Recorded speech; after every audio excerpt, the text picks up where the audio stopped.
லேவியர் 23ஆம் அதிகாரம். சமய பெருவிழாக்கள். ஆண்டவர் மோசேயிடம் கூறியது: இஸ்ரேல் மக்களிடம் நீ இவ்வாறு கூறு, நீங்கள் சபையாக கூடி புனிதமாய் கடைப்பிடிக்க வேண்டிய ஆண்டவருக்குரிய பண்டிகை நாட்களாவன. 6 நாட்கள் நீங்கள் வேலை செய்யலாம். 7ஆம் நாளோ முழுமையாக ஓய்வெடுக்கும் நாள், புனித சபை கூடும் நாள். அன்று நீங்கள் ஒரு வேலையும் செய்ய வேண்டாம். நீங்கள் வாழும் இடமெங்கும் அது ஆண்டவருக்கான ஓய்வு நாள். நீங்கள் சபையாக கூடி குறிப்பிட்ட நாட்களில் புனிதமாய் கடைப்பிடிக்க வேண்டிய ஆண்டவரின் பண்டிகை நாட்களாவன. பாஸ்காவும் புளிப்பற்ற அப்பமும்.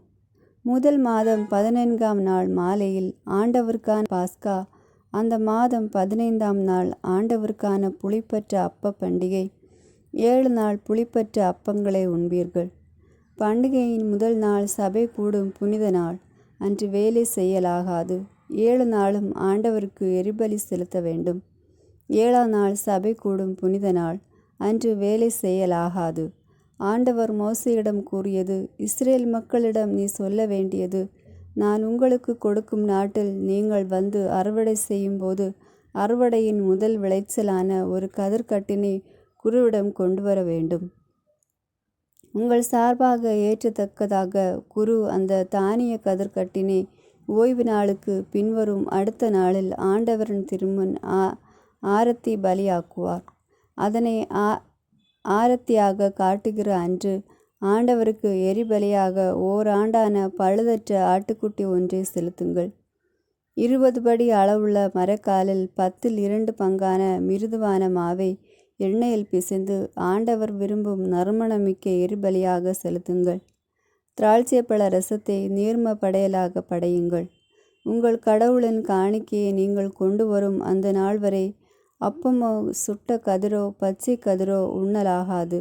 இது நீங்கள் வாழும் இடமெங்கும் உங்களுக்கும் பின்வரும் உங்கள் வழிமரபினரும் கடைப்பிடிக்க வேண்டிய என்றுமுள்ள நியமமாகும்.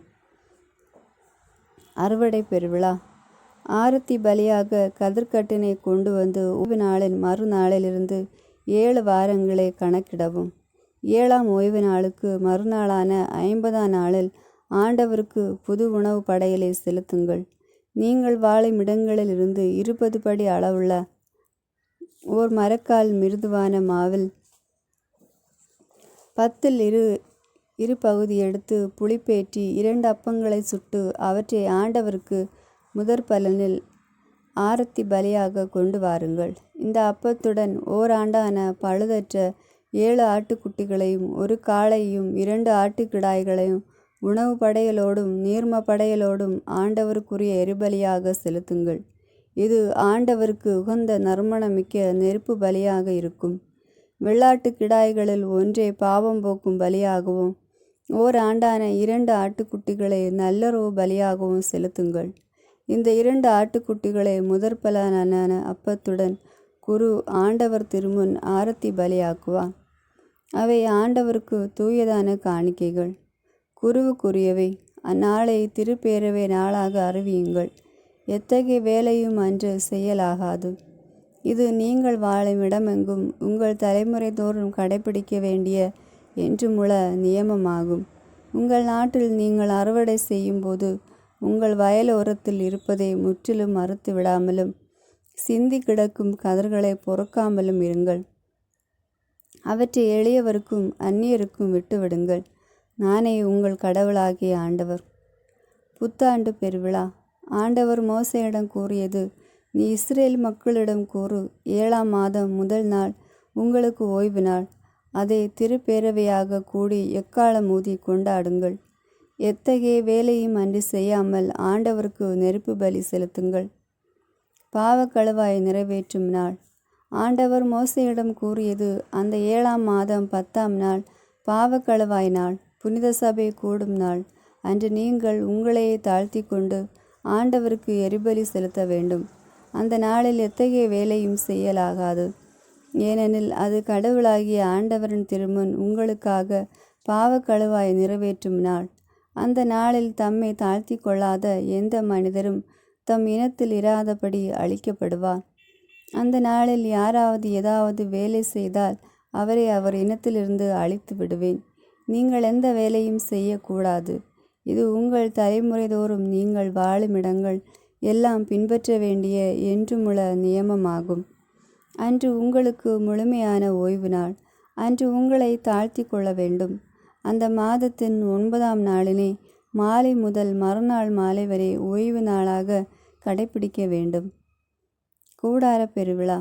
ஆண்டவர் மோசேயிடம் கூறியது நீ இஸ்ரேல் மக்களிடம் கூற வேண்டியது 7ஆம் மாதம் 15ஆம் நாளன்று ஆண்டவரின் கூடார பெருவிழா தொடங்குகின்றது. அது 7 நாட்கள் தொடரும். முதல் நாள் திருப்பேரவை கூடும் நாள். அன்று எத்தகைய வேலையும் செய்ய வேண்டாம். 7 நாட்களும் ஆண்டவருக்கு நெருப்பு பலி செலுத்துங்கள். 8ஆம் நாளன்று திருப்பேரவை கூடும். அன்று ஆண்டவருக்கு நெருப்பு பலி செலுத்துங்கள். அது நிறைவு நாள். அன்று எத்தகைய வேலையும் செய்யலாகாது. ஓய்வு நாளில் ஆண்டவருக்கு செலுத்தும் காணிக்கைகள், நேர்ச்சிகள், தன்னார்வ பலிகள் தவிர அந்தந்த நாட்களுக்கு ஏற்ப எரிபலி, உணவு படையல், இரத்த பலி, நீர்ம படையல் முதலிய பலிகளை செலுத்த தக்கதாகவும் சபையாய் கூடி அந்த நாளை புனிதமாய் கடைப்பிடியுங்கள். இவையே நீங்கள் கொண்டாட வேண்டிய விழாக்கள்.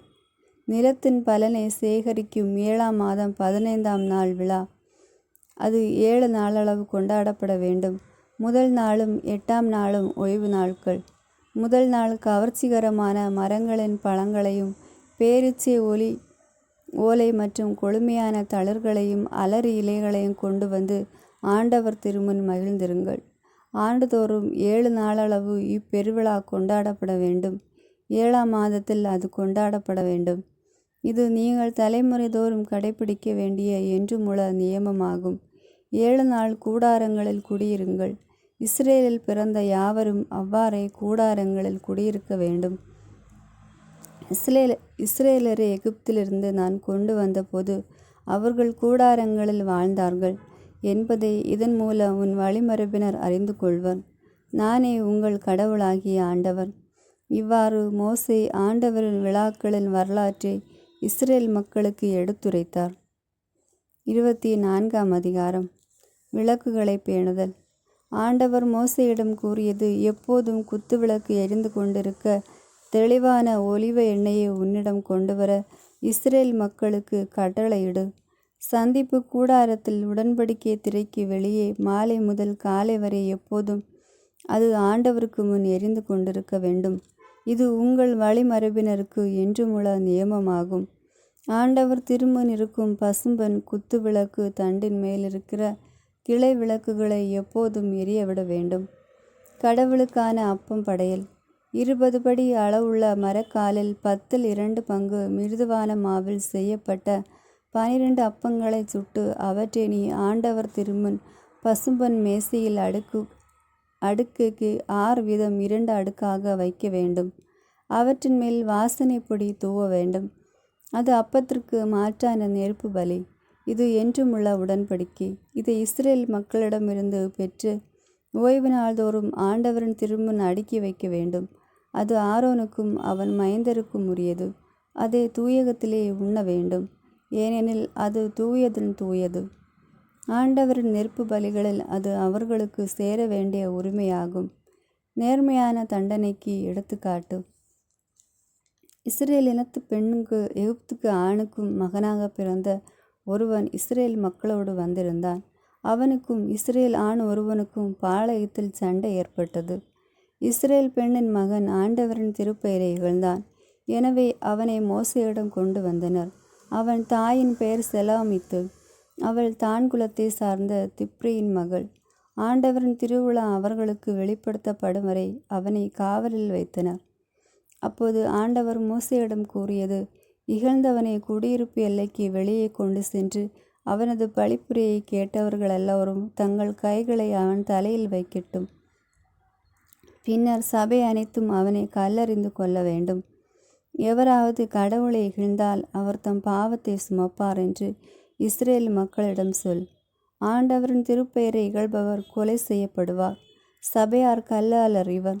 அந்நியரோ நாட்டினரோ யாரெனினும் திருப்பெயரை இகழ்கிறவர் கொல்லப்படுவார். மனிதரை கொல்பவர் கொலை செய்யப்படுவார். விலங்குகளை கொல்பவர் விலங்குக்கு விலங்கு திரும்பி கொடுக்க வேண்டும். தமக்கு அடுத்திருப்பவருக்கும் காயம் விளைவித்தால் அவருக்கும் அப்படியே செய்யப்படும்.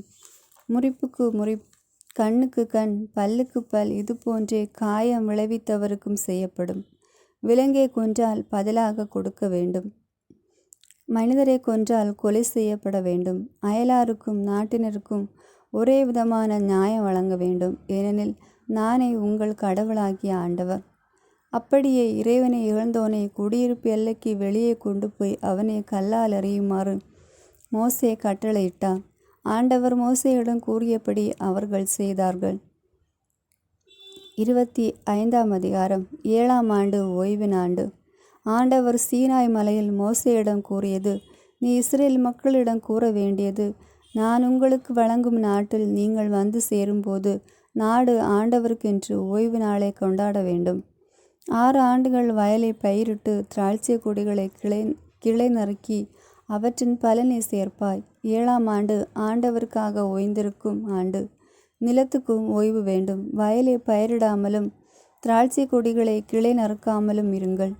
தானாய் விளைந்த பயிரை அறுக்காமலும் கிளை நறுக்காத திராட்சை செடிகளிலிருந்து பழங்களை சேர்க்காமலும் இருக்க வேண்டும். அது நிலத்துக்கு ஓய்வு ஆண்டு. உனக்கும் உன் பணியாளனுக்கும் உன் வேலைக்காரிக்கும் உன் கூலி ஆளுக்கும் உன்னிடையே தங்கியிருக்கும் அந்நியனுக்கும் ஓய்வு நில பயிர் விளைச்சல் உணவாயிருக்கட்டும்.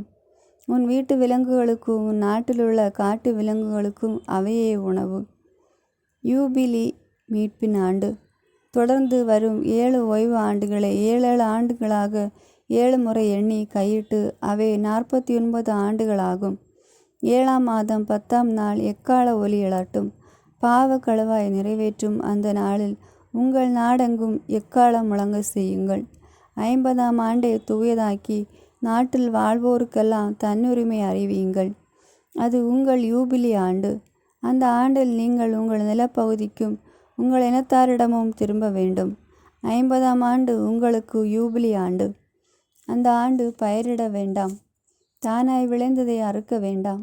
கிளை நறுக்காத திராட்சை செடியினின்று கனி சேர்க்கவும் வேண்டாம். ஏனெனில் அது அந்த ஆண்டு யூபிலி ஆண்டு. அது உங்களுக்கு தூயது. நிலத்தினின்று அவ்வப்போது கிடைக்கும் பலனை உண்ணுங்கள். அந்த யூபிலி ஆண்டில் அவரவர் தம் காணியாட்சிக்கு திரும்பி செல்ல வேண்டும். உங்களில் ஒருவனுக்கு நிலத்தை விற்கவோ அவனிடத்தில் வாங்கவோ செய்யும் பொழுது ஒருவரை ஒருவர் ஏமாற்றாதிருங்கள். யூபிலி ஆண்டிற்கு பின் ஆண்டுகளை கணக்கிட்டு அவற்றின் எண்ணிக்கைக்கு ஏற்ப வாங்கலாம். பயன்படுத்தும் ஆண்டுகளுக்கு ஏற்ப அவன் அதை உனக்கு விற்க வேண்டும். பலனை பயன்படுத்தும் ஆண்டுகள் எண்ணிக்கை மிகுந்திருந்தால் விலையை உயர்த்த வேண்டும். குறைந்திருந்தால் விலையை குறைக்க வேண்டும். ஏனெனில் பயனுள்ள ஆண்டுகளின் எண்ணிக்கைக்கு ஏற்பவே அவன் விற்கிறான். உங்களில் எவரும் தன் இனத்தாரை ஏமாற்றலாகாது. கடவுளுக்கு அஞ்சி நடங்கள். ஏனெனில் நானே உங்கள் கடவுளாகிய ஆண்டவர். என் கட்டளைப்படி நடங்கள். என் நியமங்களை கடைப்பிடிப்பதில் கவனமாயிருங்கள். அப்போது நாட்டில் நலமாய் குடியிருப்பீர்கள். நிலமும் பலனை தருவதனால் வயிறார உண்டு பாதுகாப்புடன் நாட்டில் வாழ்வீர்கள். விதைக்காமலும் அறுவடை செய்யாமலும் இருந்தால் 7ஆம் ஆண்டு எதனை உண்போம் என்று கேட்பீர்களானில் 6ஆம் ஆண்டு நிலம் 3 ஆண்டுகளுக்குரிய விளைச்சலை கொடுக்குமாறு என் ஆசியை அனுப்புவேன். 8ஆம் ஆண்டு அதை விதைத்தது. 9ஆம் ஆண்டு விளைச்சல் கிடைக்கும் வரை பழைய விளைச்சலையே உண்பீர்கள். சொத்துக்கள் மீட்கப்படல். நிலத்தை அறுதியாய் விற்றுவிட வேண்டாம். ஏனெனில் நிலம் என்னுடையது. நீங்களோ என்னை பொறுத்தவரையில் அந்நியரும் இரவர் குடிகளுமே. நீங்கள் காணி ஆட்சியாய் கொண்டுள்ள நாடு எங்கும் நிலத்தை மீட்கும் வாய்ப்பு வழங்கப்பட வேண்டும். உன் சகோதரர் ஒருவன் ஏழ்மைக்கு உட்பட்டு அவனுடைய சொத்தில் எதையேனும் விற்றால் அவனுடைய முறை உறவினனான மீட்பன் வந்து தன் சகோதரன் விற்றதை மீட்கட்டும்.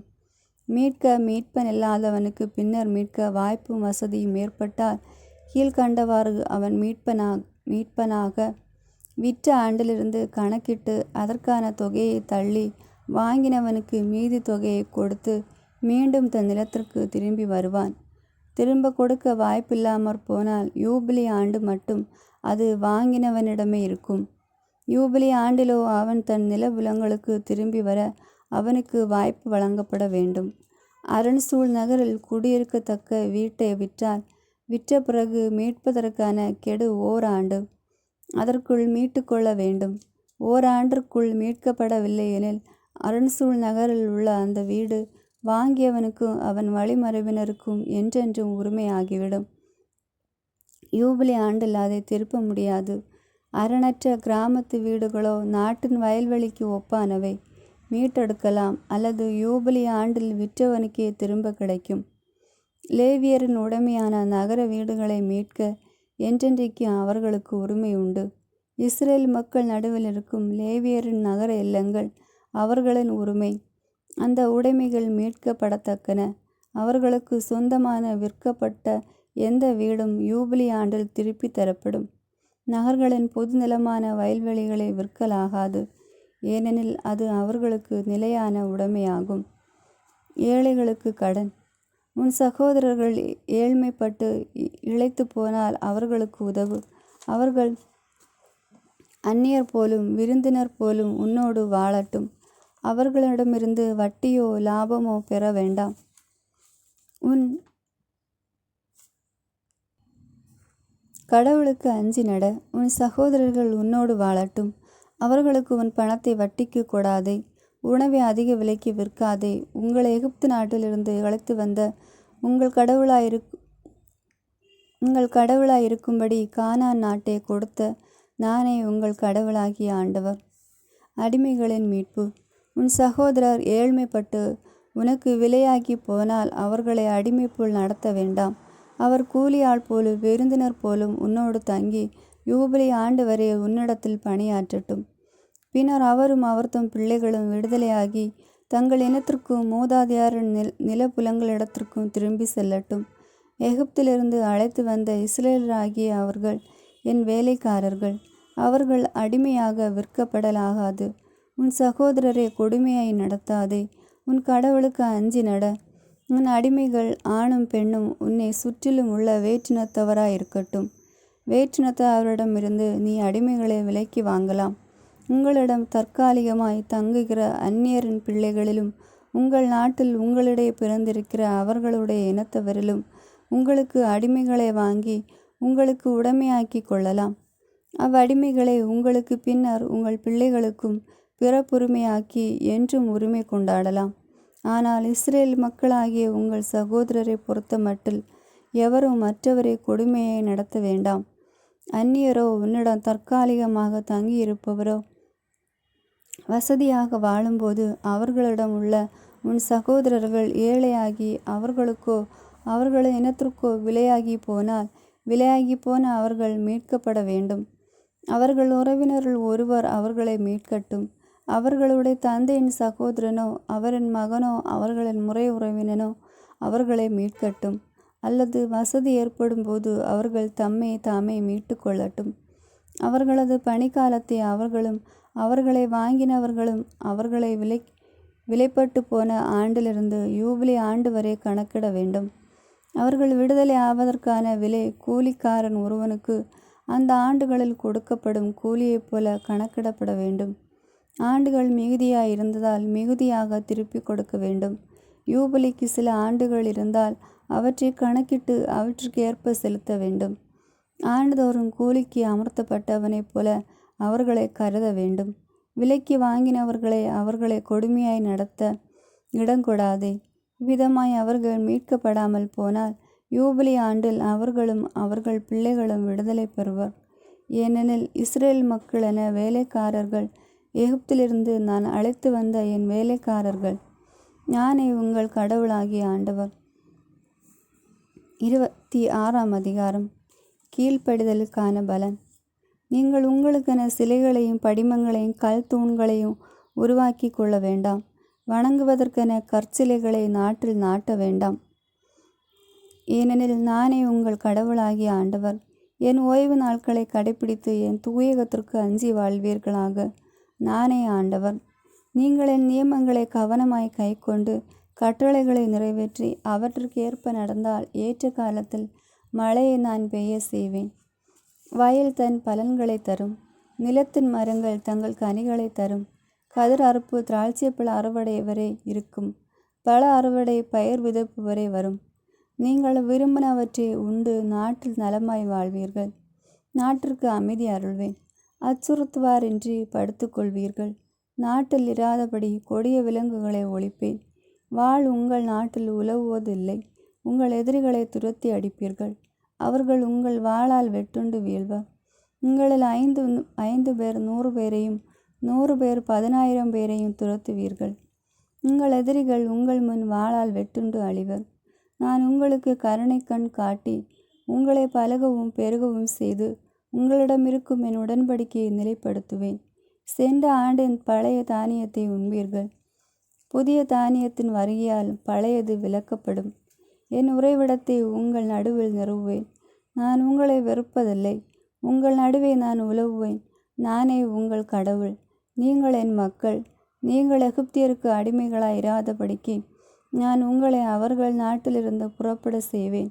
உங்கள் நுகத்தடிகளை முறித்து உங்களை நிமிர்ந்து நடக்க பண்ணின உங்கள் கடவுளாகிய ஆண்டவர் நானே. படியாமைக்கான தண்டனை.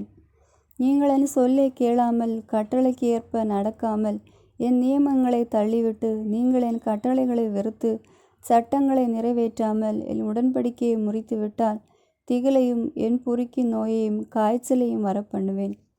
அவை உங்கள் கண்களை பூக்க செய்து உயிரை உறிஞ்சும். நீங்கள் பயனில்லாமல் விதை விதைத்திப்பீர்கள். எதிரிகள் பலனை தின்பார்கள். உங்கள் எதிரிகள் முன்னிலையில் முறியெடுக்கப்படுமாறும் எனது முகத்தை உங்களுக்கு எதிராக திருப்புவேன். உங்கள் பகைவர் உங்களை ஆள்வர். யாரும் துரத்தாமலே நீங்கள் ஓடுவீர்கள். இதன் பின்னரும் நீங்கள் என் சொல்லை கேட்கவில்லை எனில் நான் உங்கள் பாவங்களுக்கு ஏற்ப 7 மடங்கு உங்களை தண்டிப்பேன். உங்கள் முரட்டு பெருமையை அழித்து வானத்தை இரும்பை போன்றும் நிலத்தை வெண்கலத்து போன்றும் இறுக செய்வேன். உங்கள் ஆற்றல் வீணாகி செலவழியும் நாடு தன் பலனையும் நிலத்தின் மரங்கள் கனிகளையும் கொடா. நீங்கள் என் சொல்லை கேட்க மனமற்று எனக்கு எதிராக செயல்பட்டால் உங்கள் தவறுகளுக்கு தக்க 7 மடங்கு துன்பத்தை உங்கள் மீது வர செய்வேன். உங்களுக்குள் காட்டு விலங்குகளை வரவிடுவேன். அவை உங்கள் பிள்ளைகளை அழிக்கும். உங்கள் ஆடு மாடுகளை அழித்து உங்களை குறைந்து போக செய்வேன். உங்கள் பாதைகள் பயன்படுத்துவோர் இல்லாமல் பாழாகும். அப்படியும் இந்த தண்டனையால் திருந்தாமல் எனக்கு எதிராக நீங்கள் நடந்தால் நான் உங்களுக்கு எதிராக நின்று உங்கள் பாவங்களுக்கு ஏற்ப 7 மடங்கு தண்டனை வர செய்வேன். உடன்படிக்கையின் நீதியை நிலைநாட்டி பழிக்கு பழிவாங்கும் வாளை வரச் செய்வேன். உங்கள் நகர்களுக்குள் நீங்கள் வந்த பின்னர் உங்களுக்குள் கொள்ளை நோயை வர செய்வேன். எதிரிகளிடம் உங்களை கையளிப்பேன். உணவு என்னும் ஆதரவை உங்களிடமிருந்து அகற்றி விடுவேன். 10 பெண்கள் ஒரே அடுப்பில் அப்பம் சுட்டு அதை சம நிறையாக பங்கிட்டு கொடுப்பர். நீங்கள் உண்டு நிறைவடைய மாட்டீர்கள்.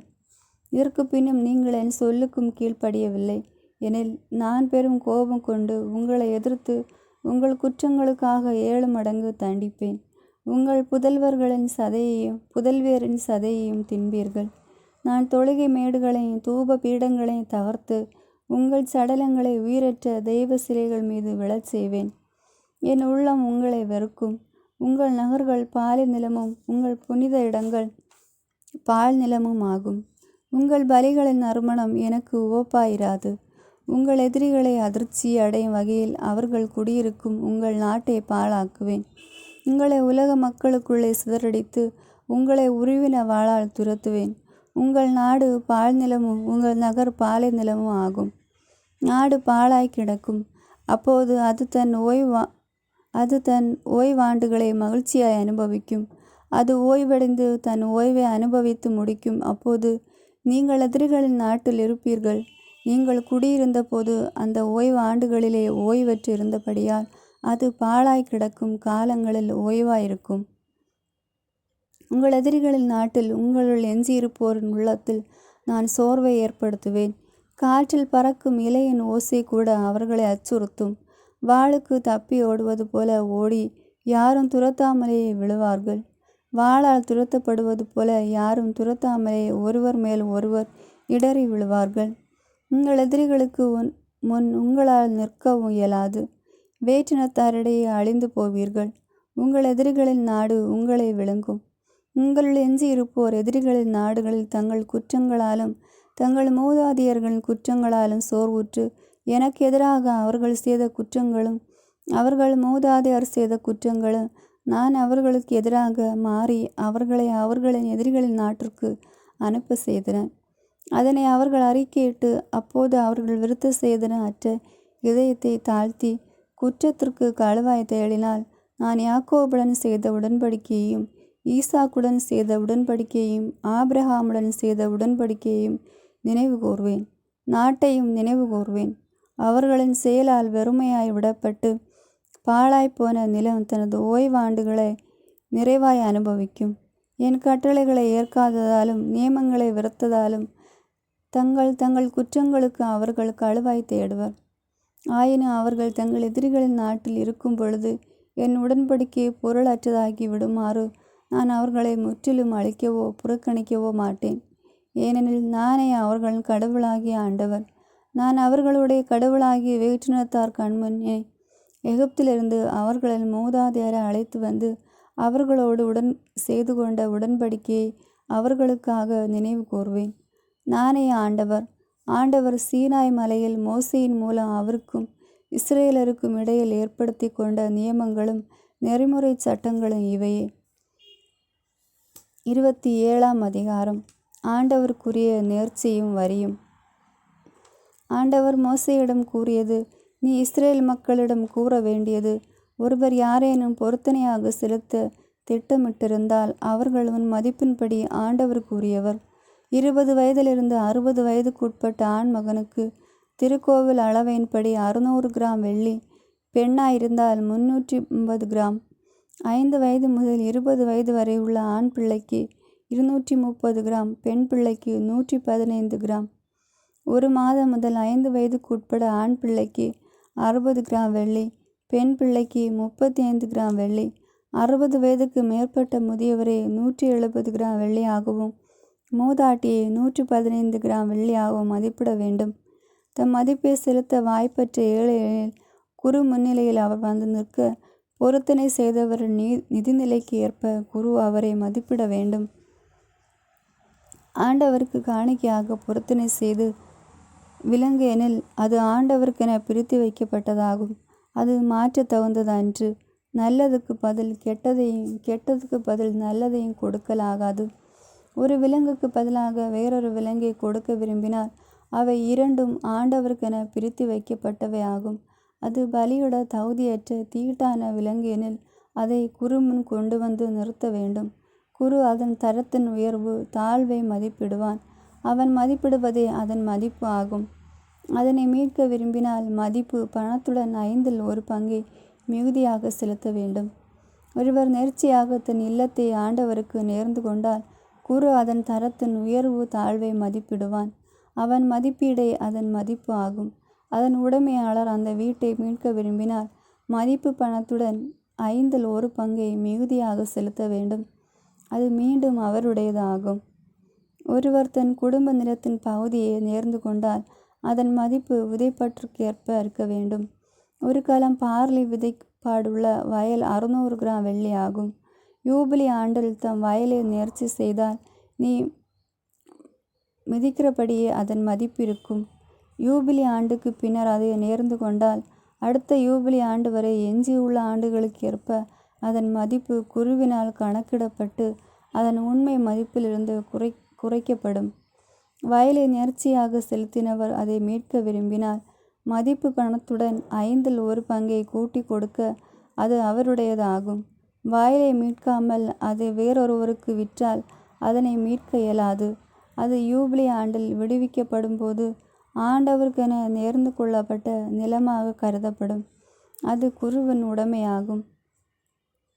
ஒருவர் தன் குடும்ப சொத்து அல்லாத ஒரு வயலை வாங்கி அதை ஆண்டவருக்கென நேர்ச்சியாக செலுத்தினால் யூபிலி ஆண்டு மட்டும் அதற்குண்டான மதிப்புக்கேற்ப அதன் விலை குருவினால் கணக்கிடப்படும். அந்த மதிப்பு அன்றே ஆண்டவருக்கு நேர்ச்சியாக செலுத்தப்படும். எவரிடமிருந்து அந்த வயலை வாங்கினாரோ அவருக்கு யூபிலி ஆண்டில் அது திருப்பி கொடுக்கப்படும். மதிப்பீடுகள் அனைத்தும் தூயகத்துக்கே செக்கலின்படி கணக்கிட வேண்டும். ஒரு செக்கியல் என்பது 11.5 கிராம். தலையீற்று ஆண்டவருடையது. அதனை நேர்ச்சியாக்க வேண்டாம். ஏனெனில் அது மாடோ ஆடோ ஆண்டவருக்கு உரியதை.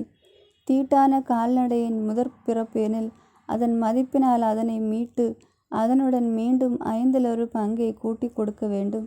மீட்கப்படாவிடில் அதன் மதிப்புக்கேற்ப அதனை விற்று விடலாம். ஒருவர் காணிக்கையாக செலுத்திய தனக்குரிய மனிதரையும் விலங்கையும் குடும்ப நிலத்தையும் ஆண்டவருக்கென நேர்ந்து விட்டால் அவற்றுள் எதையும் விற்கவோ மீட்டுக்கொள்ளவோ வேண்டாம். நேர்ச்சி அனைத்தும் ஆண்டவருக்கே முற்றிலுமாக பிரித்து வைக்கப்பட்டன. சபிக்கப்பட்ட எவரும் மீட்கப்படலாகாது, அவர் கொல்லப்பட வேண்டும். நிலத்தின் தானியங்களிலும் மரங்களிலும் கனிகளிலும் 10 ஆண்டவருக்குரியது. அது ஆண்டவருக்கென பிரித்து வைக்கப்பட வேண்டியதே.